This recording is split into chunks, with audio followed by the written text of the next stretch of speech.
Hello, Scream Demons, and welcome to the Screams from the Basement podcast with Sam and Casey. I'm one of your co-hosts. I am Casey. And I'm Sam. And today we are joined with a special guest. We're joined by a director of the new Christmas horror film, A Creature Was Stirring. We are joined by director Damien LeVeck. Damien, welcome to the show. Hi, thanks for having me. Hey, we are happy to have you here because we have a lot to talk about with this movie.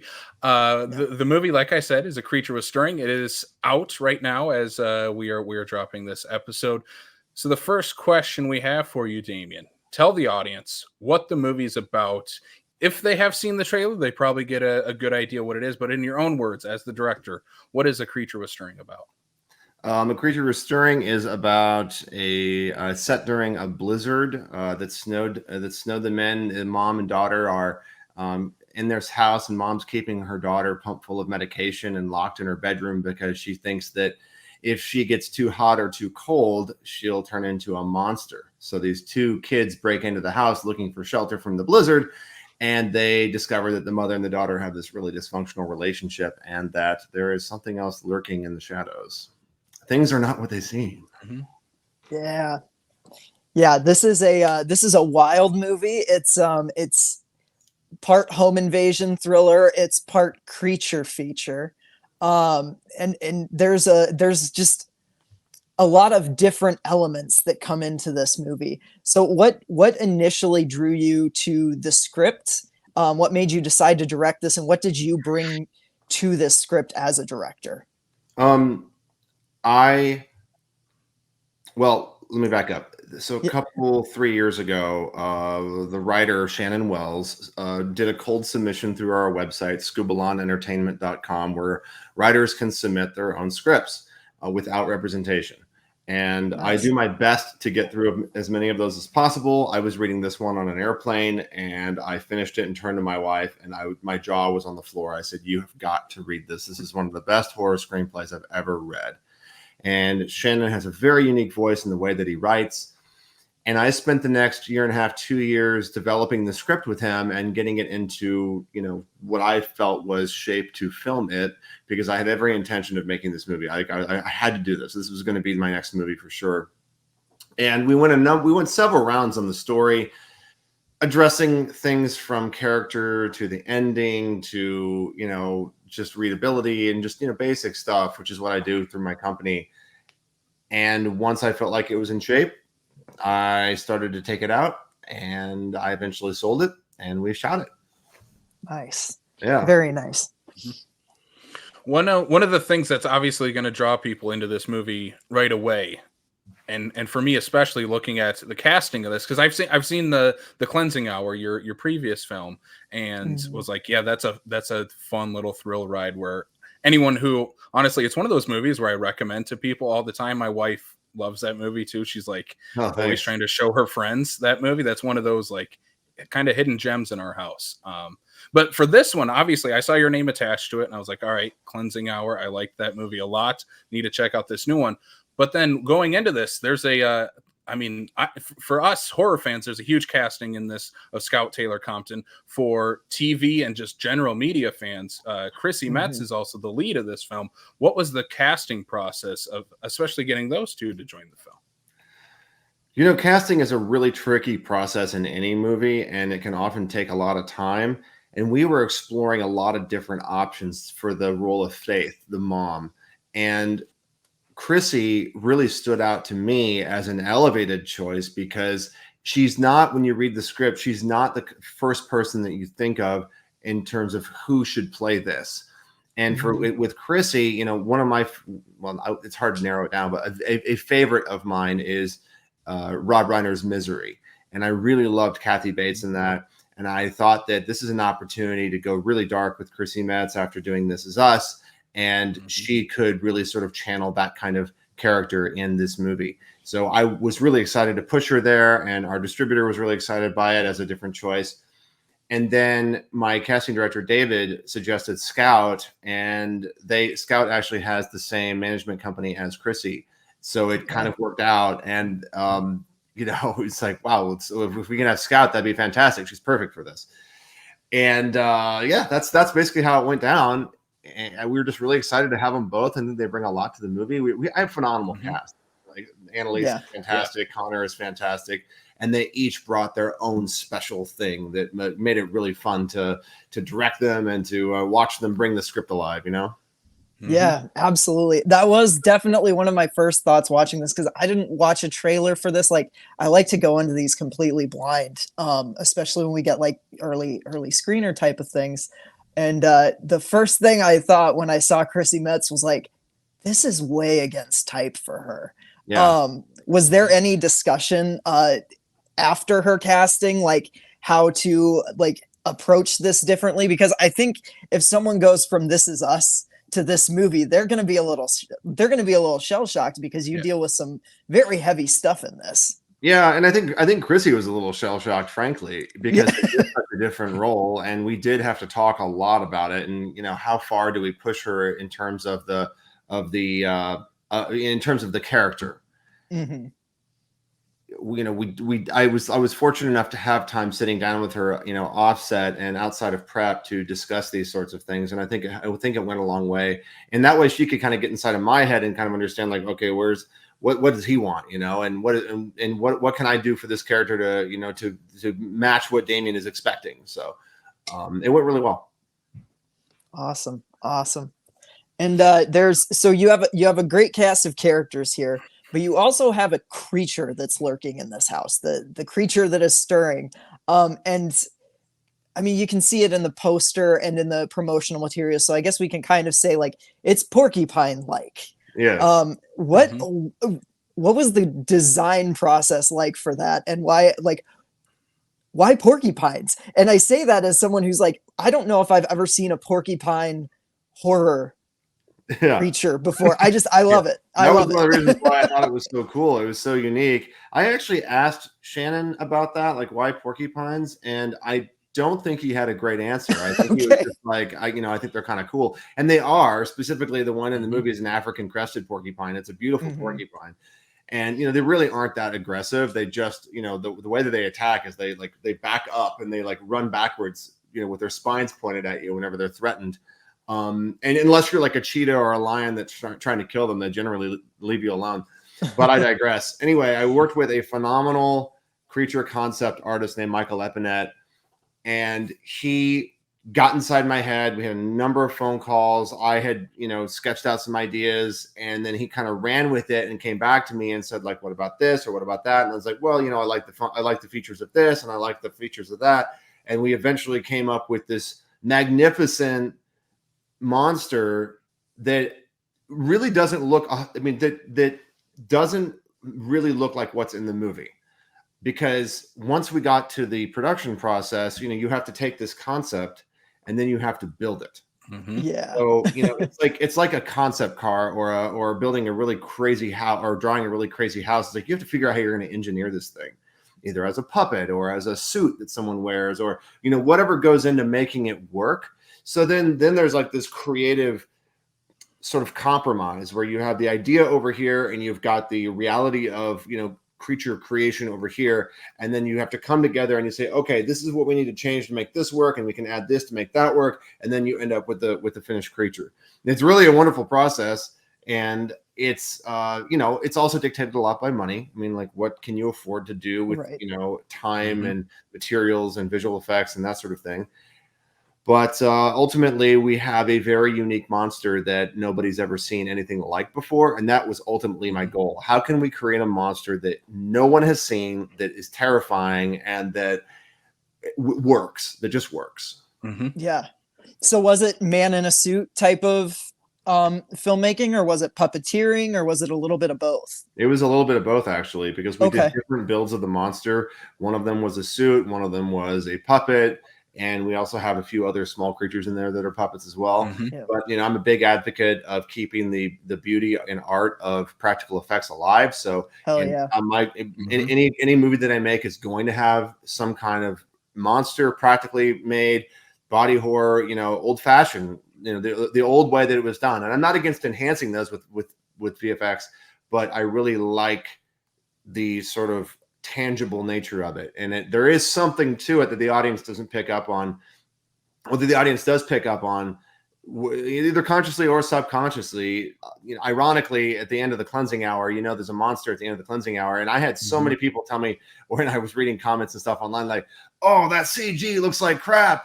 And what they didn't realize is that's not CG. That's actually a practical monster. It was 95% practical, and we just enhanced it a little bit. But sometimes the audience can't tell. But I still think that if it's done practically, it feels more real. Yeah. I mean, people say the same thing about the werewolf in Annabelle Comes Home, and that was a guy in a suit. Like, yeah, there are a lot of people on the internet that don't know a CG effect when they see one.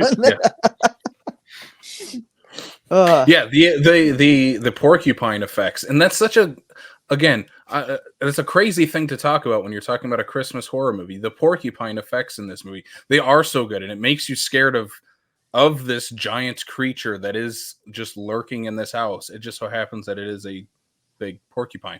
I want to talk about the Christmas part of this movie.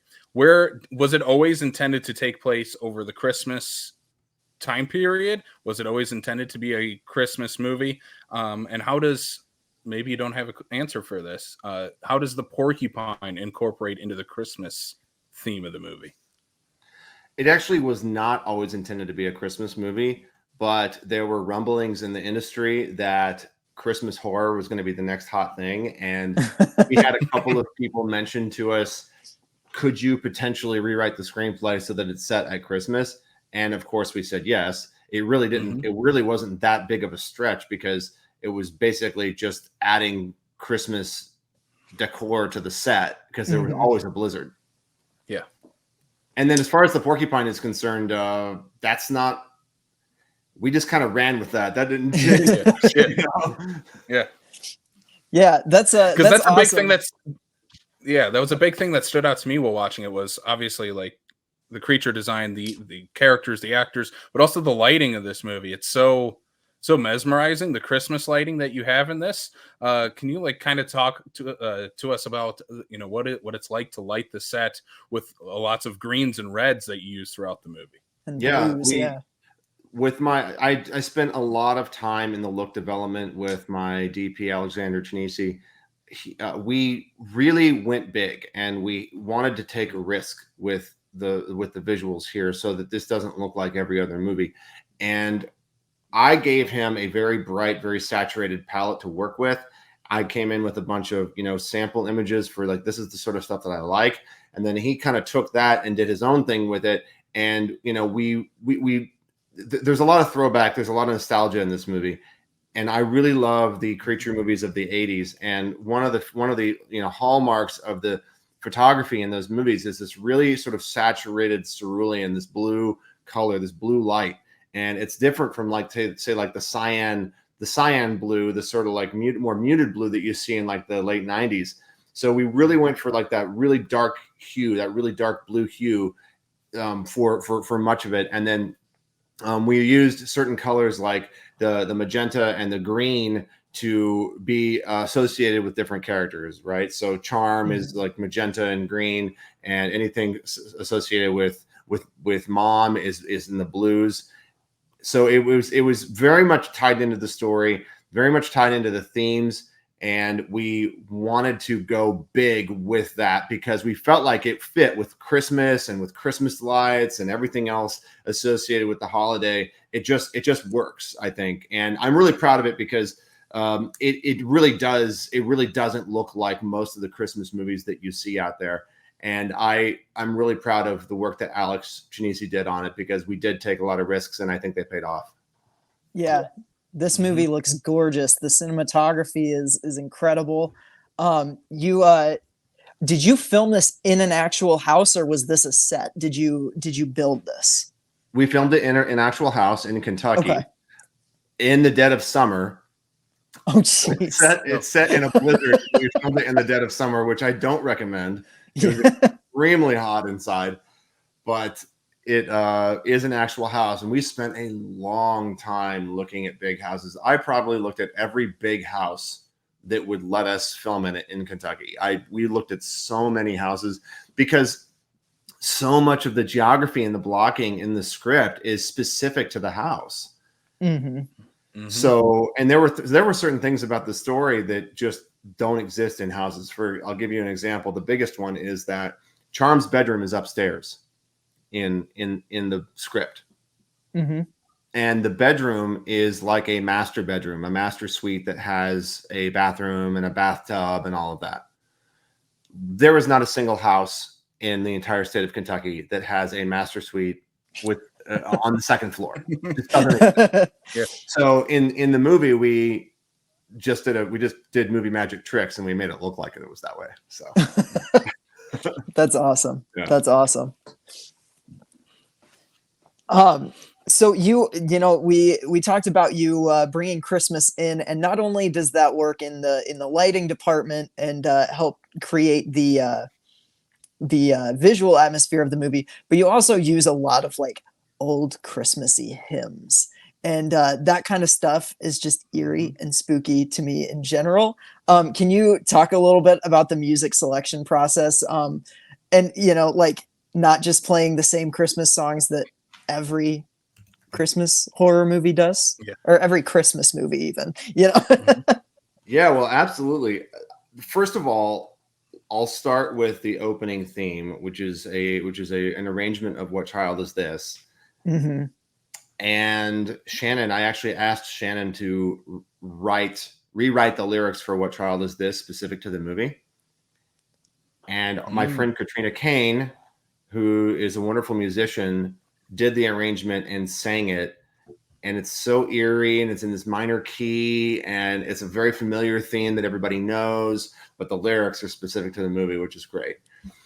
And I didn't even pick up on that. I have to rewatch this now.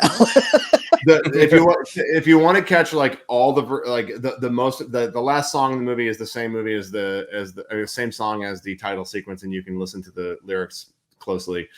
But awesome. they all have to do with the movie and the story.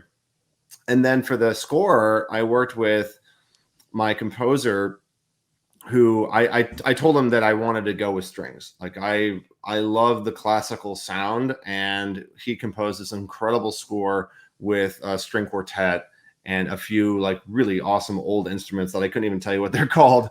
But my composer Matt O'Malley was phenomenal and so talented, and could work so quickly, and like immediately understood what I was going for in terms of like the theme.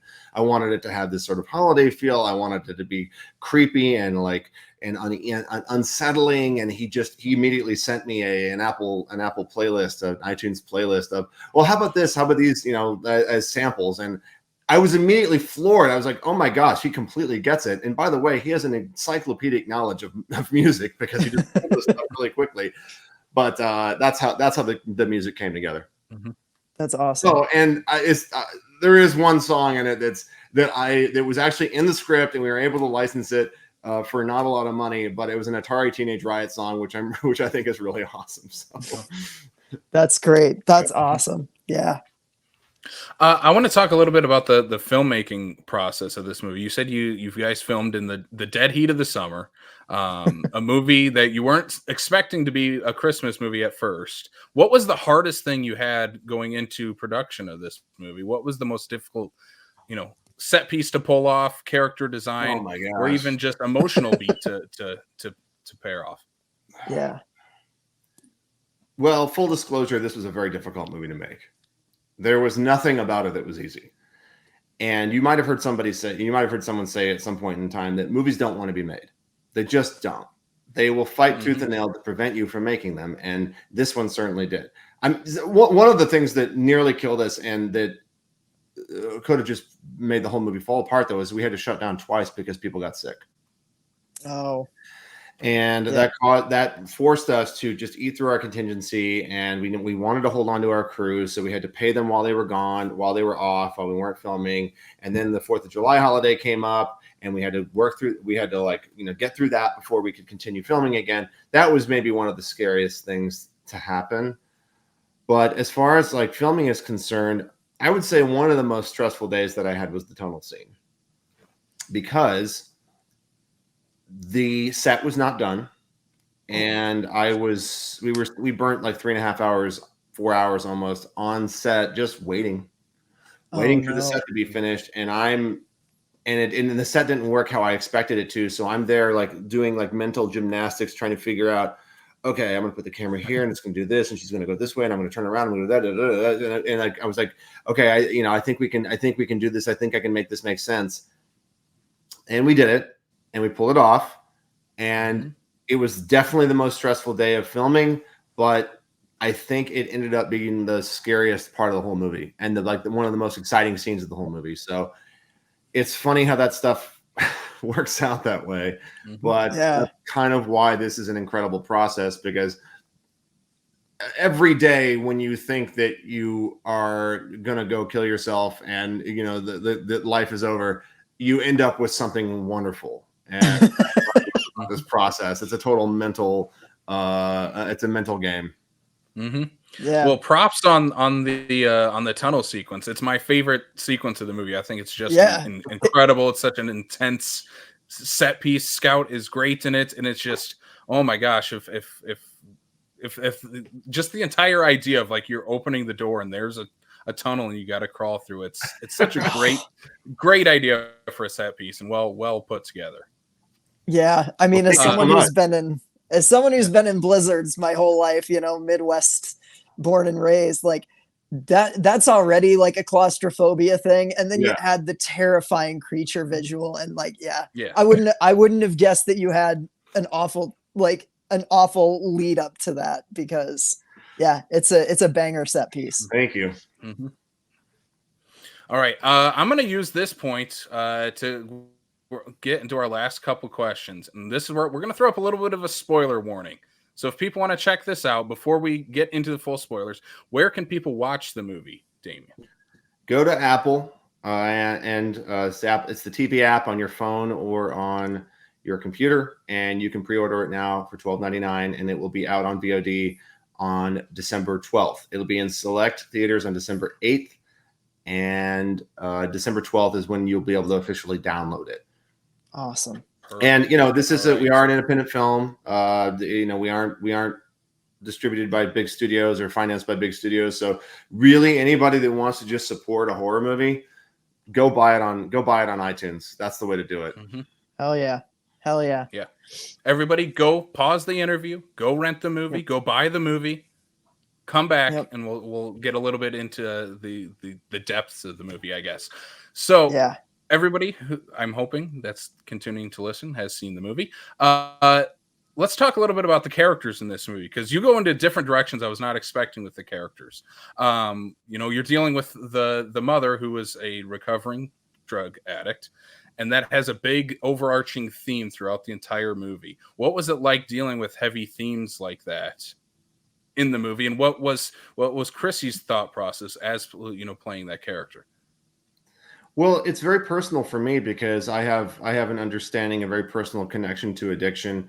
I understand how it works. I understand sort of the ins and outs of it in a way that maybe somebody who hasn't experienced it does.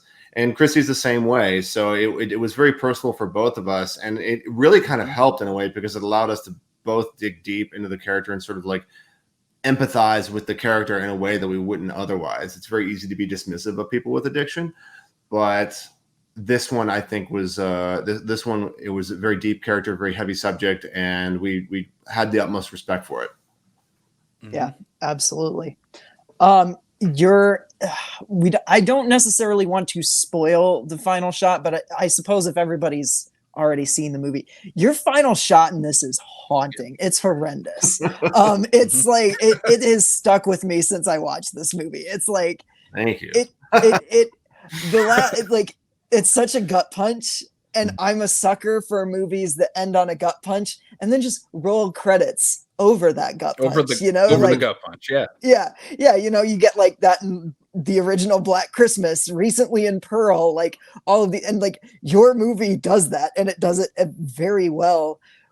At what point in the process did that final shot become evident? Was that in the script, or was that something you kind of discovered? How did you decide to end on that horrific note of the dead girl caught in the bushes? The script didn't originally have her dying. Okay. That is one of my few contributions to the script. Is I told Shannon I think she needs to die at the end. I love a dark ending. I love a dark Mhm. ending. I'm not a happy ending kind of guy.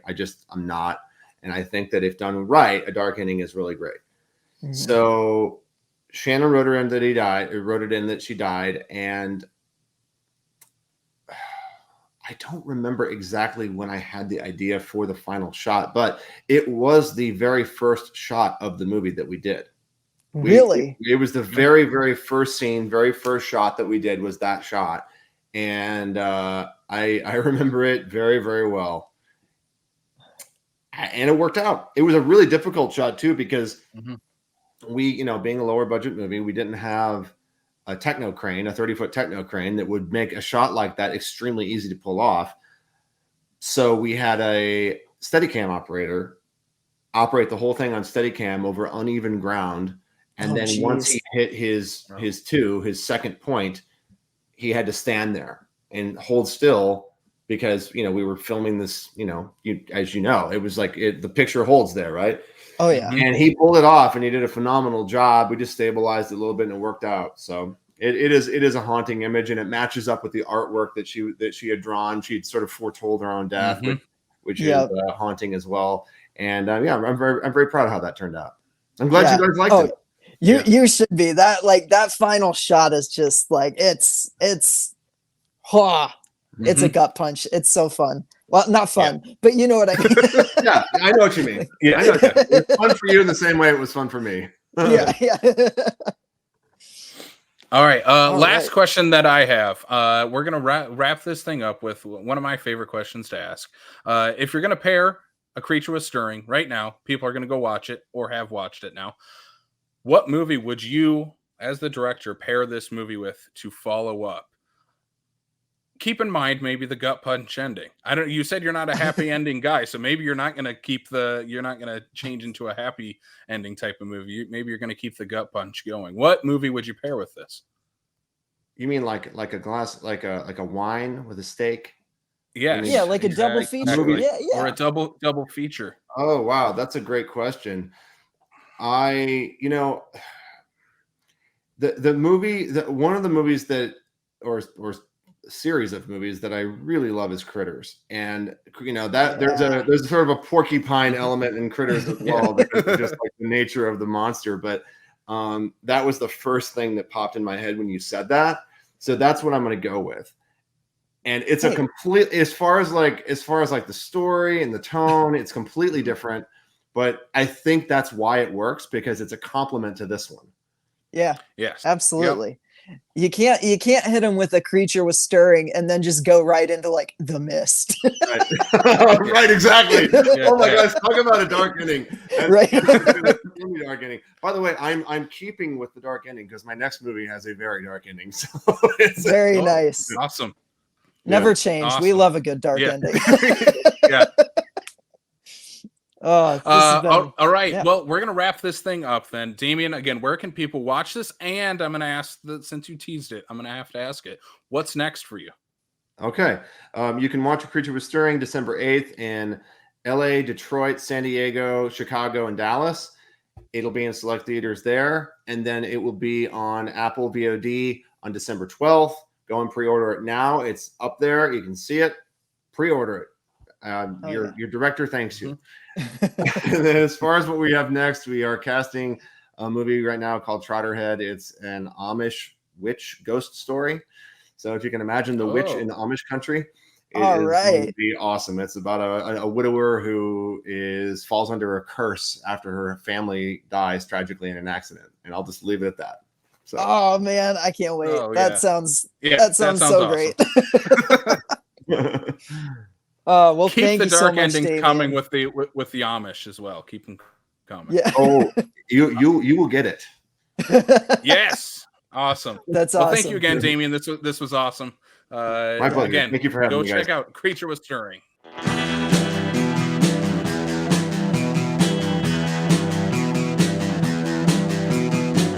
You're listening to the Prescribed Films Podcast Network, home to hundreds of hours of free podcast entertainment.